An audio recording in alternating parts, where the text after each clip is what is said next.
and 200 people were murdered, killed in a church. Now, I want to ask this. So one question was, did things improve? I think the answer is no on that. Here's the question. Proportionally, do we see Christians killing Muslims in Christian areas of Nigeria the way that we are seeing radicalized Islamists killing Christians in Muslim areas of Nigeria? What I can tell you, Representative Huizenga, is that Christians are disproportionately targeted based on their population. Exactly. And by the way, for those that you can't pick up with the microphones, there's audible yeses behind you. Again, the people that are watching who are nodding their heads. Why? Because they have lived this. Their families have lived this. I went to school with kids from Nigeria.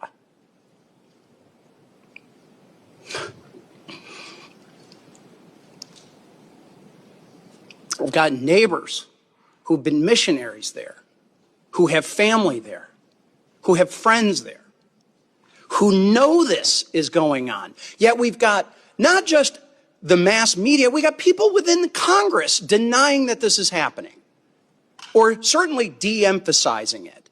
It ought to be outrageous that it is Christians, moderate Muslims, anyone being terrorized by these radicalized Islamists in Nigeria, and we've got the Tinubu government sitting back and not doing enough. And I recently just was interviewed by Nigerian television, Arise TV, and that was really their question. Is the Tinubu government doing enough? And I had to answer, no, they are not. And I do not understand how a delegation can come here to the United States and downplay and come up with all of these other excuses as to why this is allowed to happen. It should be rejected and should be called out for what it is. And I've got a couple of other questions that my time has expired that I'm going to have to go and ask for them in written responses. But one of them I need to highlight is in Benue State, there's 1.4 million people who are considered internally displaced. Understanding that the administration has supported refugee assistance in dozens of other countries since taking office, what humanitarian assistance support are you providing or plan to provide to the IDPs in Benue and Taraba states, where many of those Christian communities reside? And I'll have to take the answer in writing.